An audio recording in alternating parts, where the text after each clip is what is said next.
Okay, so let's keep going from where we were at last class. So I put the homework assignment up and I gave you some starting code, right? So effectively said, here's the stuff we've been talking about with threads. Here's a program that does something with a couple of our threads. Now try to make it do something a little bit different than that with our threads. So let's first understand what's going on with the code that's currently happening. All right. So if we look at our driver here, we see that we are creating an instance of two instances of worker bees. And it looks like these worker bees require two pieces of information in order for them to work. So before we go any further, let's go peek at worker bees and let's kind of get an idea of what they're expecting from us. So we go worker bee. We see here's the constructor for worker bee. The worker bee wants us to send the name of this worker bee. So last time, if you remember, we were printing out whatever the two-string method of threads printed out, which was kind of like a thread address type thing that said this is thread 0 at this blah blah blah. So maybe just naming our thread Mike or Dave might be a little bit more meaningful to us in terms of testing our code, right? So we said, okay, well, so keep in mind that this is where we started differentiating ourselves from a default thread. This is the reason why we extend thread. So in this case, a worker bee starts off as a thread. So he has all the abilities that a generic thread has. He has that magical start function that does the magical thread stuff behind the scenes. He has a run method that doesn't do anything that we can then choose to make it do something. So but he also now has the ability to store two additional pieces of information that generic threads don't. A worker bee can store a name as a string, but it also can store a pointer to some other worker bee, which is also a thread. All right. So these are the two things that a worker bee is capable of storing. So the constructor here is setting the other thread equal to whatever thread was passed in. So the other thread is a worker bee. So this guy's holding on to two pieces of information. I want to know about another worker bee, and I want to know about my name. That's what a worker bee does. So this particular worker bee, when he's being born, when the constructor's being called, he's going to remember whatever worker bee he's supposed to keep track of, some other guy. He knows that his name is this, right? He already knows about himself. Now he knows about the other thread, and he also knows the name he was given. So he's storing those two pieces of information. That's our constructors. Now let's go back to driver and let's see how I'm calling these constructors. Yes, I'm creating two worker bees. The first one has a name of Mike. The second one has a name of Dave. But notice that the first one has a null as its other thread, and the second one knows about T1 as his other thread. Now, probably what you would have assumed is, well, this guy should have T2 in it, right? Well, T2 has not been born yet. So we don't, the scope for T2 is not there. We don't have a variable named T2.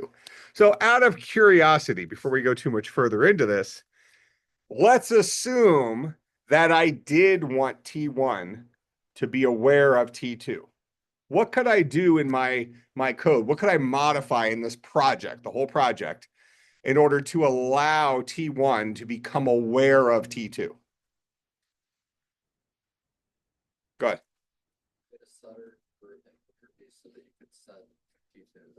Okay, so remember those things, getters and setters? So inside of our classes, we've been taught that, well, make everything private, but loosen the reins if you have to, right? Because private means that these things can only be changed internally inside of this class. So what he suggested is, well, why not make a setter? So maybe we say public void set the other thread. And this guy takes in a worker bee, the other thread.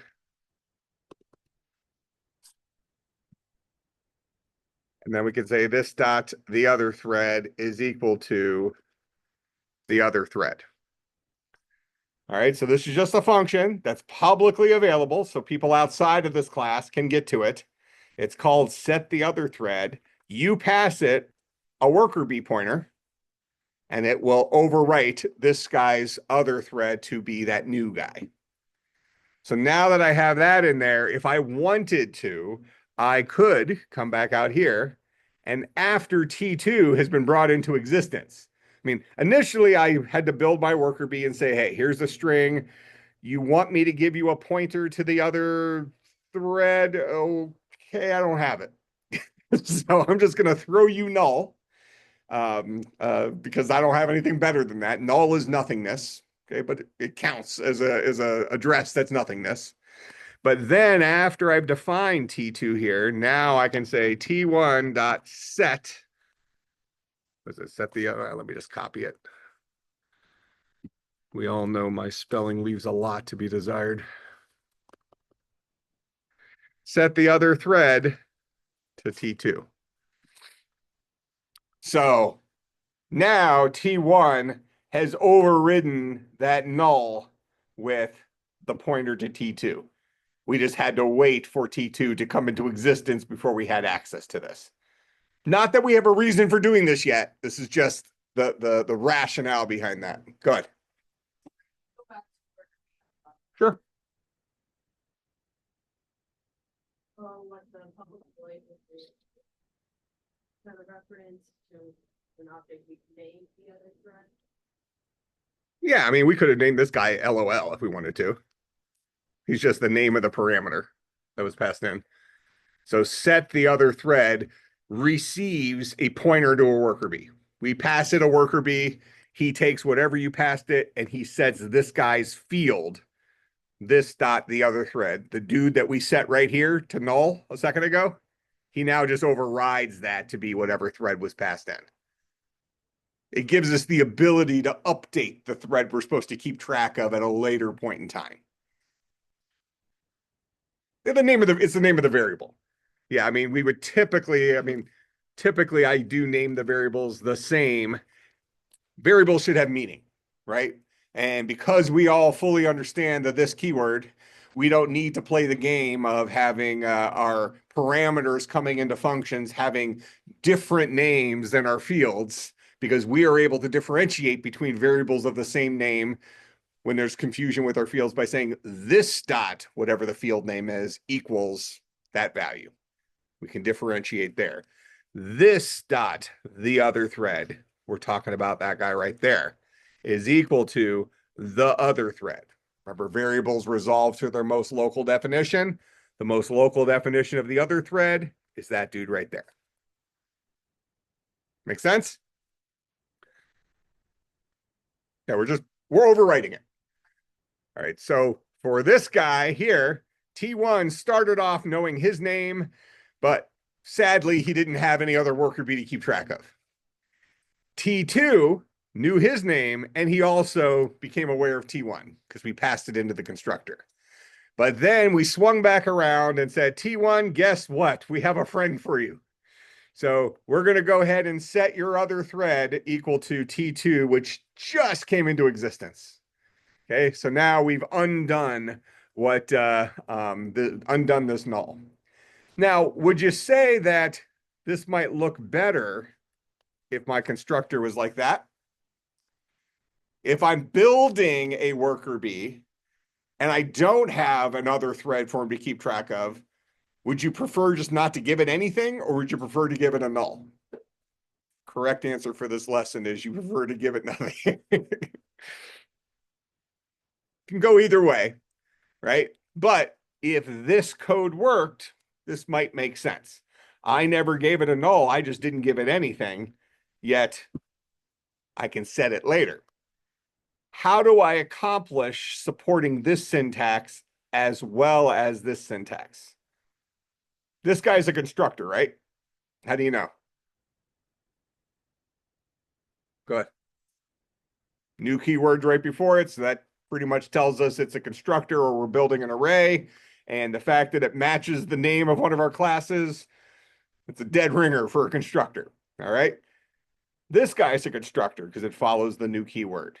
Yet these two constructors seemingly are taking different parameters. One takes just the string, the other one seems to take a string and a worker bee. If I go back into worker bee here, I see that I actually only have one constructor here. Right? I have a constructor that takes in a name and a worker bee. I don't have the version of this guy that can take in just one of those things. So right now it's an error. But I can say public worker bee string name. I can write this guy like this. And then I can set the other thread just equal to null. Assume that I don't know who he is because you didn't give me anything. And then set my name to whatever the name is. So I have now two separate constructors. One that only requires a name and defaults the other thread to null. The other one requires a name and another thread and sets both of those. Are we allowed to have two different constructors for the same class? Sure. I mean, this seems to be a reasonable enough syntax, provided there's two different ways of building worker bees, right? We invented two ways of building a worker bee. You either let us know about yourself and we'll assume you have no friends, or you let us know about yourself and a friend. Either way, we'll take care of it. Go ahead. Why? Line for T2 that sets T1 to the other thread. So we passed it right here. Hey, but imagine if like they were swapped and it was T2 that set the other. Well, I mean, nothing keeps us from doing this. We can just call the simple constructor for this, and we can say T1, set your thread to T2, T2, set the other thread to T1. At this point, I wouldn't worry so much about why we're doing it, just that we can do it. At this point, we're letting worker bees know about other threads for some reason. How we end up using those is up to us. The reason we had it written the way we had it before is we don't have access to a variable named T2 here because it hadn't been invented yet. So this guy doesn't have the ability to know about his friend. Where T2, he does know about T1 at the time he's being created. So we can pass him that other thread and get it set. But we could also just choose to say, look, I'm just going to create you, let you know your names, and then we'll pair you up later. That's reasonable as well. Okay. But really the lesson here is, what if we want to have more than one constructor? All right. So, yep. So in this particular case, we're going to say T2 knows about T1. T1, we ultimately want him to know about T2, but we don't have access to T2 yet when we're here. We don't have that variable in scope. So we'll go ahead and create him using another version of the constructor. That version of the constructor, the one that just takes a string, is right here. And what it does is it takes whatever that string is and sets the name, and then it just hard codes the other thread to null. It didn't require us to pass in the null. It just did it for us. Okay. This isn't life-changing stuff, but it gives us a little quirky example of having two different constructors.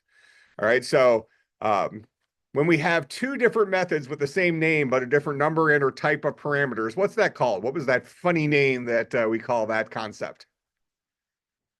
Go ahead. Polymorphism. So here's an example of polymorphism.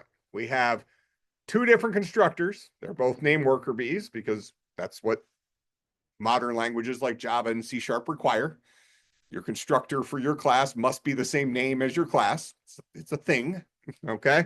So they're both named the same thing, but this guy takes in a single string. This guy takes in a string as well as a worker bee. And just to drive this point home,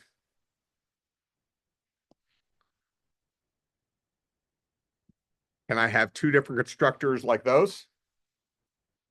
The constructor defined on line 6 versus the constructor defined on line 12. Is that legal?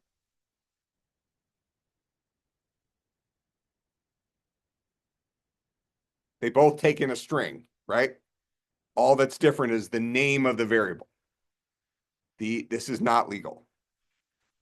Java does not care what you name your variables, as long as whatever you name it here is how you use it inside here.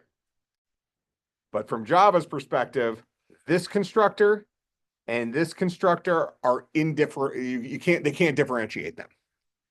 All right. They are the same code. So Java is going to scream at you that this is a redefinition of a constructor that only takes a string. Okay. So that kind of gets back to what she was asking, where just the parameter names, these are for human use. It's for us to be able to follow our code. All Java or any language cares about is the kind of values you're going to send me. I have a constructor that takes a string. I have a constructor that takes a string and a worker bee. Those are my two different versions of constructors. All right. So we got to get rid of that guy ahead of the error we're going to get, I promise. Okay. Now, we have two different constructors. They both do similar-ish things, but one doesn't operate off as much information as the other one because we didn't have it, right? Now, what we have written right here is legal. I can have my constructor that only takes a string, go ahead and set the string, and then go ahead and just hard code the other thread to null. Similarly, the one that takes the string and the worker bee, I can set the string and set the worker bee. I can do both of them in here. This is working code, but because of the nature of what code we have here right now, I would say this is not best practices. Anybody have a suggestion? Wait, I haven't taught this yet, so this is more just if you happen to have the background in this. Anybody have a suggestion on how we might clean this up a little bit to still have two different constructors, but not duplicate our code too much? One of the goals of object-oriented programming is we don't want to duplicate code too much. I mean, that doesn't mean go out of your way to just avoid writing the same single line of code again. Although in this particular small example, I'm suggesting writing 2 lines of code is a major problem as well. All right.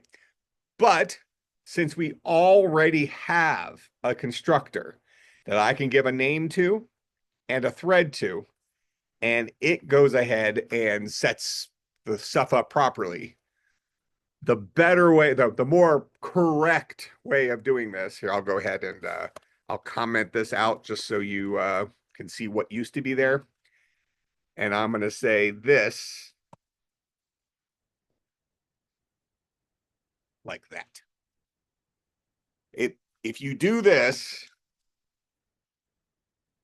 call to another constructor must be on first line.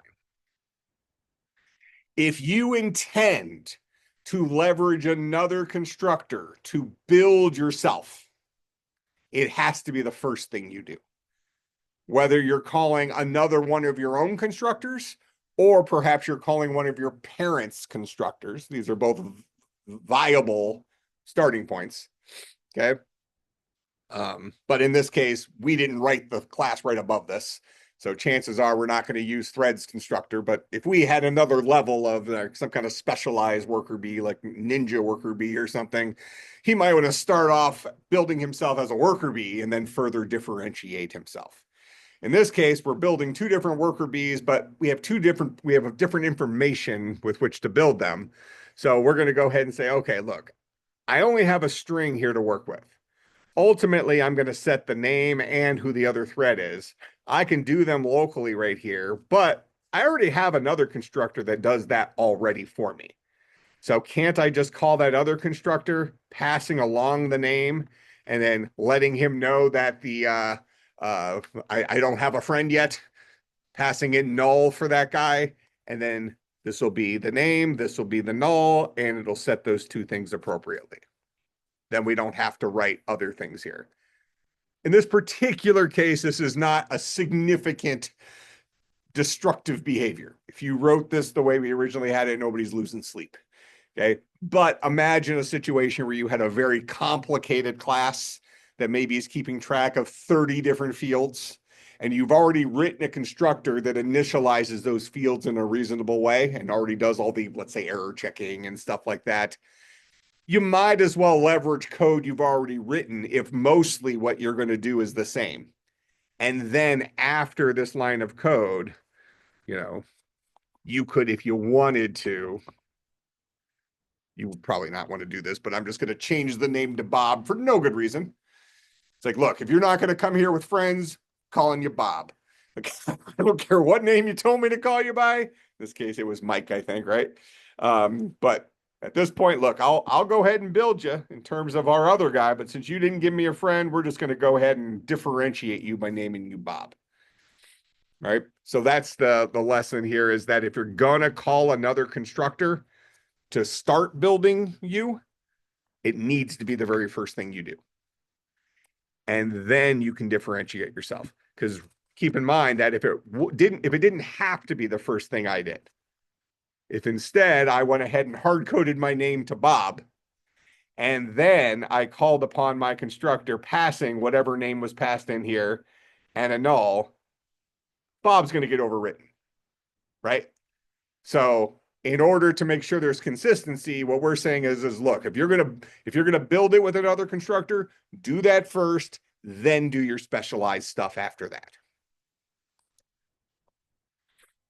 Make some sense? All right. So now we have the ability to have a couple of different constructors in case there are some different circumstances in which we're building instances of worker bees. Not a major stretch here, but a good enough example, let's say in our case.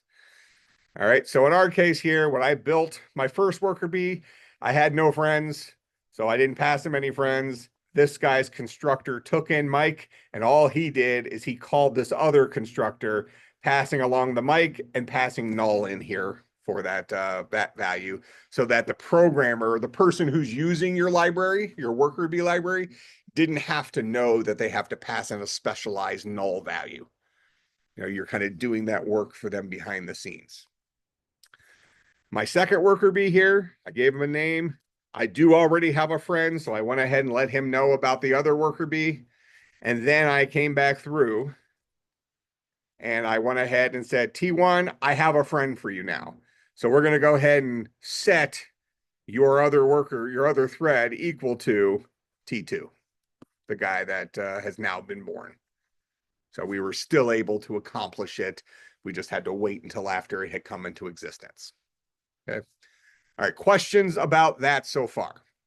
We haven't actually solved any problems yet. We've just learned about some different, I guess, ninja moves that we can do when we're creating our objects, considering what information we have and what information we want the person using our objects to be responsible for. Most of the time, you're the one inventing it and using it. But once you get into industry, that won't always be the case. You might be writing stuff that somebody else is going to be using. All right. So now both of these worker bees came into existence. They know about each other, whatever that means. All right. Now we tell both of them to start. Now going into my worker bee, I'm going to just minimize my couple things here, just so it makes it easier to see. So here's the total code in my worker bee. Do you see a function in there called start?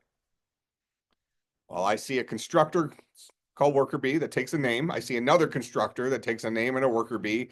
I see a method called set the other thread, and I see a function called run. I do not see something called start in there. Well, if I go back out here to driver, isn't Java going to have a problem with me telling my worker bee to call a function named start that we didn't write? Why not? Start came with thread. We remind ourselves, we go back to the documentation for thread, keeping in mind that my worker bee here extends thread. So it is one of those guys. And we look at this and we scroll down and we see that there is a function in here called start. Right here, causes this thread to begin execution. The Java virtual machine calls the run method of this class thread, of this thread rather. This is the magical function of threads. Don't overwrite that one. If you overwrite that one, you no longer have the authority to talk to the Java virtual machine as the thread class. You are now trying to you're out. Stay in your lane. Is what it comes down to. Okay, this is a magical function for threads because we're accomplishing something at the operating system level. All right, but the point is we got this guy. He came with our threadness. Okay, when we became an object and we said we were going to extend thread, we got that start function. All right, and just as the documentation here says, is when we call start, this does the magical thread stuff, but ultimately it calls the run method of this thread. So it'll call whatever run method it has access to. And just like variables that resolve to their most local definition, functions resolve to their most local definition. So if we look at our worker bee, we see that we have created a more local version of run. Worker bees have a run method. So that guy is going to override the run method that we inherited from thread. This is the one it's going to use. All right. Now, what if I wanted to call my parents? What if I wanted to call threads run method? How would I accomplish that? Good. Yeah, so I would just say super.run. So if we did want to leverage our parents' version of the method, maybe it does something we like, but then we want to do some extra stuff, we can call upon that. Now, we saw last class that the default run method for thread does nothing. You're not going to get a whole lot of stuff out of it. It's not going to be an error. This is perfectly allowed. It's just not going to do squat. It's gonna hit their empty run method. It's going to hit the end of it. It's going to come right back here and keep going with whatever you were doing. All right. Not a great reason to call our parents method, but we could if we wanted to have it call this local method, but still somehow get our parents' version of this incorporated. All right. So now what does run do? This is what a thread is doing when it starts. So run looks at who the other thread is. So for right now, just to have my code behave the way it behaved initially, I'm going to not let T1 know about his friend. All right. So this is the version of the code I gave you with just the polymorphism version of constructors built in. So we're going to ask the question, if the other thread is not equal to null. Now, variables resolve to their most local definition. So when we say the other thread here, the first place it's going to look is it's going to look in the scope of the run method. And it's going to see, hey, I don't have a variable named the other thread. The next place it's going to look is the fields that belong to this class. Why? Because run is a non-static method. Therefore, we're in a non-static context, which means we have access to all the things that this particular object has access to. So if we can't find it locally here, we're going to look at the stuff owned by this dot the other thread. And it's going to find it right here. If I omitted putting this there, it'll ultimately find the same thing, but potentially, depending on how the language is built under the hood, it may be a little bit more inefficient like this, because it's still going to go through the job of checking here to see if you have a local variable in your scope called the other thread.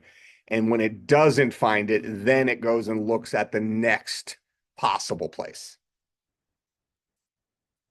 As opposed to if I tell it where to look, I can bypass the thing and saying, hey, don't even bother looking locally. Even if you have a version of the other thread that's local, that's not the one I want you to talk about. I'm dealing with the top level one.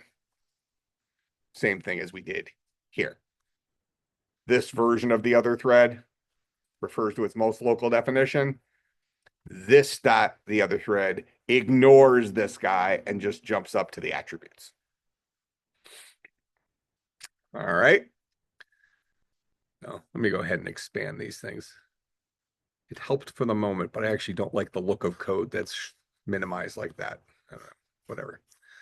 All right, so in run, we're going to ask a question. What kind of thread am I? Am I a friend? Am I a thread that has a friend, or am I a thread that doesn't have a friend? So if my version of the other thread, if this is other thread, is not equal to null, that means I was built with a friend. I know about another worker bee. So what am I going to do if I know about another worker bee? Well, I'm going to go ahead and I'm going to print out my name. I'm going to say that I'm waiting.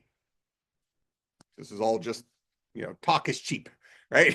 I'm just saying, hey, my name is, in this case, it would be what? Mike. Mike, and I'm waiting. Then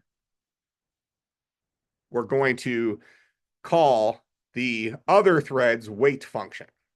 So this dot the other thread is this variable right here.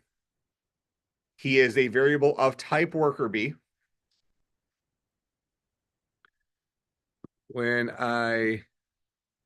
What kind of animal is wait? Is it a field? Is it a constructor? Or is it a method?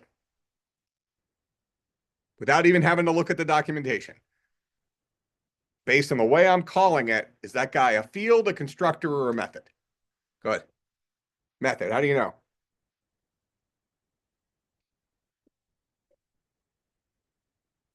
Do we know it's doing anything? All I see is the word wait with some parentheses.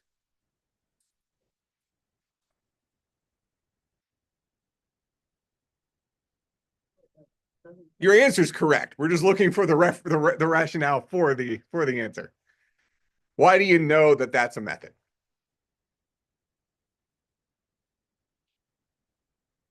Maybe the parentheses. Methods have parentheses, fields don't, right? So like, for instance, right here, this dot, the other thread, no parentheses, this dude's a field. How do we know it's not a constructor? Because it didn't have the same name as the class. And we also don't see the new keyword anywhere around, right? Okay, so this guy's a method. Important to be able to look at things like that and at a glance know what you're dealing with. It's going to let you leverage the documentation. I mean, so I know it feels like I'm just killing a dead horse here. I promise you this is the process. All right. So we look at this, immediately we see this guy is a method. Fine. He's a method. Does he take any parameters? Nope. Still has a parameter list. That's what made him a method, but he didn't need anything to work. All right. So now, if we went and looked in the documentation, well, first of all, let's assume he is a method. Who is the other thread? The other thread is a worker bee. So when I go and look at worker bee, which is the class we're currently in, do I see a method in here called wait? Where did I get wait from then? Probably my parent, or potentially his parent, or potentially his parent's parent, and so on and so forth, depending on how far down the lineage you are.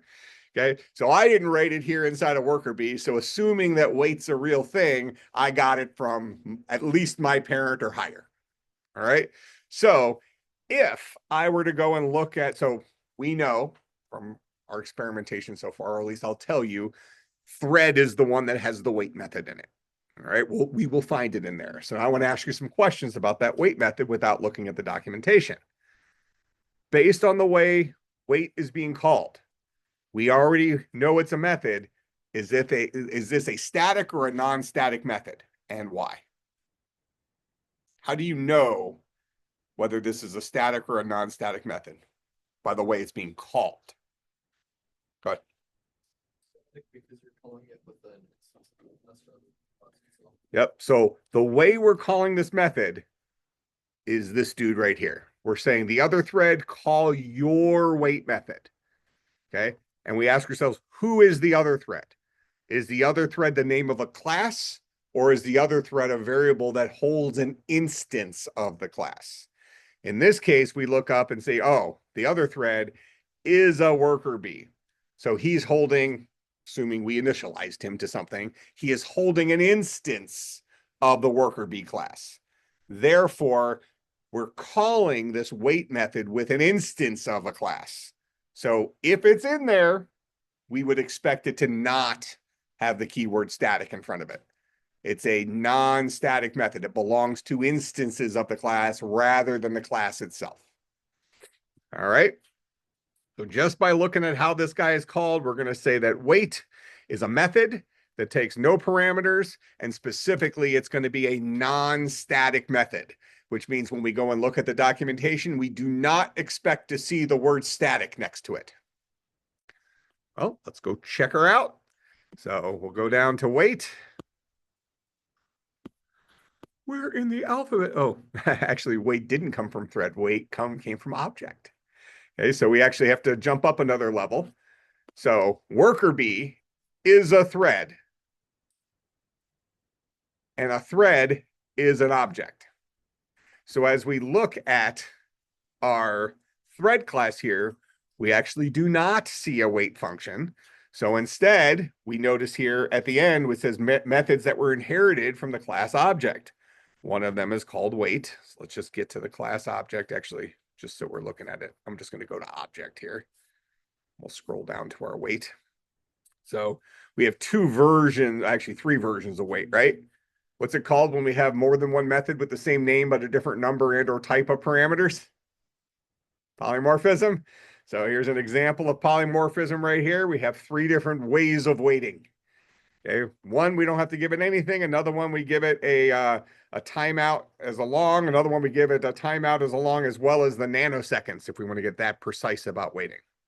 Okay, but this is the version we're calling, the one that takes no parameters. And we see it returns nothing, but we also see that there is not the keyword static over there. This is a non-static method that takes no parameters. What does it do? This causes the current thread, whatever thread we're currently working with, to wait until another thread invokes the notify method or the notify all method for this object. Well, we don't know anything about these guys yet. All right, but that's what that dude does. Back to our code here. If we do not have a friend, well, rather, if we do have a friend is what this says, then we're going to go ahead and wait for our friend. We're going to say we're waiting. Then we're actually going to wait. We're going to wait until our friend tells us he's done somehow. All right. Now, remember, this line right here blocks until the other thread is done. Done is the best way for us to think about it right now. Technically, it's till the other thread calls the notify method, whatever that means. All right. Now, we did talk a little bit last class about this idea of try and catching. So for right now, I'm just saying ignore this exception because we're trying to look at it closely. I think you saw me last class take the hack way out. I would have done something like throws exception here, which then would have thrown it up to driver. And then if you want driver, if you want to not have to deal with it in driver, then you would say throws exception again. You just keep passing the buck if you want. Very lazy programming. I encourage all of you to do it. don't. Sometimes it's the easiest thing to do. If you don't intend to actually do anything with an exception when it comes up, and we'll write our own eventually, so don't worry about exceptions too much right now. But if you don't intend to do anything about it, you might as well toss it to whoever else is in control. Just know that you're going to have to keep passing the buck up your chain of things until it's no longer your problem. It's back to the Java virtual machine. So we would say good programming practice would say that you should not throw exceptions generically. Instead, you should try to do something. So here, I'm going to show you in the wait method here. When we click on wait, notice that the documentation for wait shows us that this guy throws an exception. For whatever reason it might have for that, it's telling us that, hey, something bad could happen when you call this, and it's now your job to deal with it. Okay? So whenever it's a normal type of exception, you are forced to deal with it. If it's something called a runtime exception, which at some point we'll put one of those in there, then it's more of an FYI, and you're going to get an error message or something. But if you don't want to deal with it, you don't have to. Then you can avoid the try catch stuff. Just good programming practice would probably say, maybe don't try to avoid stuff just because you don't want to use it until you've been coding a long time and then you become very lazy and you just don't want to write the stuff anymore and you're a mediocre speller at best. So it's so anyways, the documentation tells us this guy will throw an exception potentially if something bad happens, which then means that if we intend to call this wait method, if we don't try to call it first, it will yell at us and say, look, this guy has the potential of an exception being thrown. Therefore, you are required to deal with that exception in some way. You can either try to call it and catch the exception, or you can pass the buck by telling your class you're currently in to throw the exception. Make sense? Okay, so that's correct way of doing it would be to say, this guy has a potential exception, no problem. I'll try to do it. So anything we put inside this opening and closing curly brace will be something that we are trying to accomplish. And if anything goes wrong in here, I mean, whether you have 1 line or 50 lines in there, you could put 50 different things and maybe 7 of them have different exceptions they throw. You can do that. You can throw them all under one umbrella if you want. But when you catch the exception, you potentially can have multiple catches. So let's say you have 50 lines of code in here, and let's say across those 50 lines of code, there are 3 different types of exceptions that might get thrown. So for instance, this one said that the type of exception is a interrupted exception. There's a whole bunch of other file not found exception is another one. You know, there's all sorts of different exceptions that mean something along the lines of what went wrong. Well, if there were 3 different types of exceptions that might occur inside of this tribe, you could say, I want to catch an interrupt exception, and I'll deal with it here. Then I want to also catch a file not found exception. You have another catch clause. Then I want to catch some other kind of exception. You have another catch clause. You can do that. Now, you could also do, there's something called a finally. Where you're basically saying, look, I don't care what happened. I don't care how much damage was done, whether an exception occurred, whether you caught something, you didn't catch something. When all is said and done, do whatever's in here. You can do that too. All right, so you have lots of opportunities to interject along the line as your program is burning to the ground, I guess. Now, of course, I've still interjected a fairly lazy way of doing this because in here we see that a wait throws specifically an interrupted exception, yet I'm catching an exception. If I click on interrupted exception, we see that interrupted exception is actually an exception, which is a throwable, which is an object. So I'm basically saying, I can tell you that all of these kinds of exceptions, all of them fall into the generic category of an exception. So when I say catch exception, I'm saying, I don't care what's wrong with you. I want to catch it. And I'm going to catch it in this one place. And in this particular case, I'm just not doing anything. I'm appeasing the Java compiler here. If I wanted to do something with it, I can do like a system. A lot of times you might do a system.err. So we have system.out, system.in, and system.error. The only reason you might, well, I'll ask that question here in a second. Let's just see this run here real quick. All right, so here is our illegal monitor state exception. So when I printed out E here, that's what it printed out. Okay. So that would allow us to go and look that up and find out what happens, why that occurs. It occurs because we aren't dealing with something what's called thread safeties and locks. So our threads, we're not locking one thread while we're waiting for it. It's an important thing, but it's just going to muddy the waters on what we're trying to learn here. All right. So in any case, I mentioned that, I mean, I could have said system.out here as well. And from our perspective, it would have probably looked the same. There's our Java Lang illegal state exception. Why would you maybe want to do things like this through system.err rather than system.out? Anybody have an idea for that? Go ahead. Tell me more. tells you more about the exception that occurred. We had the same output. This exact same line printed out, whether we were saying system.err or system.out from our perspective. That's the key. It handles better error handling. Do you know why? Why does this allow us to, error handling is probably the wrong word. Error tracking is the better word. Why? Go ahead.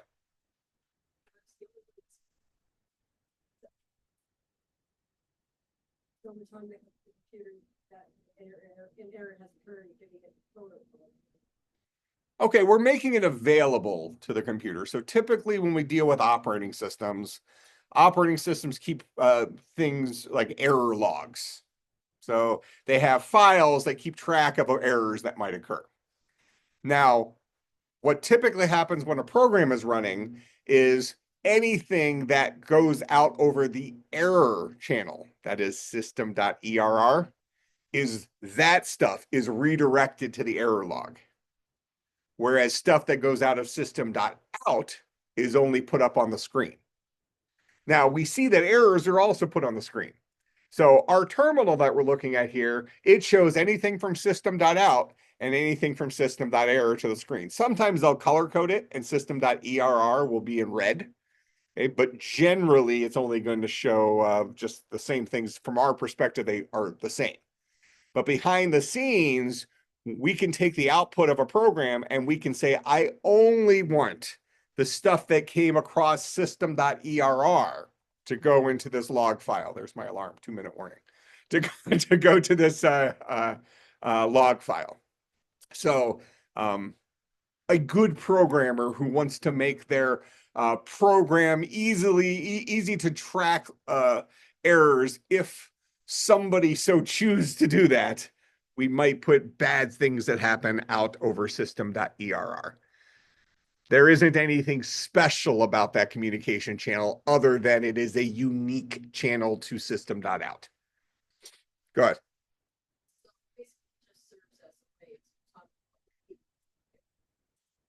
Only if they choose to use it that way. But yeah, that's the mechanism. All right. So the way I had it before is I did nothing in there. So I just said, look, if you have a problem, this keeps Java from screaming at me, but I'm not going to do anything about the problem. I'm just going to keep on trucking. All right. Not great programming, but it lets us not have to deal with muddying the waters too much. But that's what a try catch is for. Whenever Java yells at you and says XYZ might throws an exception, you must handle it. That's what you got to do. Throw it in a try catch or throw the exception. All right. So this is what we do if we do have a friend. We print out we're waiting, then we sit here and wait. And this blocks until that other thread is done. Otherwise, if we didn't have a friend, we're going to just say, hey, I'm working. And after I'm done, and I've done nothing really, right? All I've said is I'm working. And then I've gone back to my lunch probably, whatever it is. So, I just say I'm working and then I say I'm done. And in both cases here, we're printing out the name. So notice here we say, so Mike is not equal to null, equal to null. Go back here. So Mike is my first one that doesn't have a friend. Dave is my second one that does have a friend. So Dave, who does have a friend, did I read the if statement wrong? Oh, if it is, yeah. So if it is not null, so Dave waits for Mike. So we have Dave waiting right here. And he sits there. Otherwise, Mike says Mike is working right here. Now, when Mike finishes, he hits this line right here. And he says, Mike is done. But this guy says Dave is done, which is what happens after this guy releases. Why are these two in seemingly backwards order?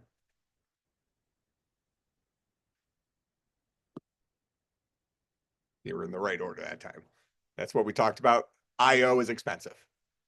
Okay, so this dealt with how those threads were scheduled when they actually wanted to print something to the screen. All right, we'll stop here. We'll come back next class. We'll keep going down the line of getting to your solution, your homework. We're just filling in the gaps behind the scenes. So no homework for Wednesday. We'll pick up where we left off. That's a question. So Mike, yeah, excuse me, Oh. Dave waits for Mike, right? Yeah, because one of them is working, one of them is waiting, right? Correct. So when So it waits for the run method to go completely to completion. yeah, So shouldn't Mike always, because the printing of I'm done is a part of the run method. I think, right? yeah, So it is. It is. Shouldn't Mike print that I understand first? what you're saying. Yeah. Like, what is The ultimate, so it's something called a race condition, and ultimately what happens is when Mike wants to do IO, he leaves the CPU queue and he goes to the IO queue, and at that same time, what appears to be happening is Dave must be signaling his notify. So we'd have to look at when does notify actually get called? Does it, the assumption you're making is that it gets called when the run method completes. That might not be true. Seemingly, it isn't necessarily true since there's some variation here. So at some point after it does its thing, when Mike leaves the CPU to do some IO, Dave is also leaving the CPU to do some IO. Now you're at the mercy of when that IO gets done and scheduled out to the screen and then back to the CPU to finish. So it's a good question. There is some gray area in there that we can't predict because that was Mike, Dave in that order. Yeah, it's like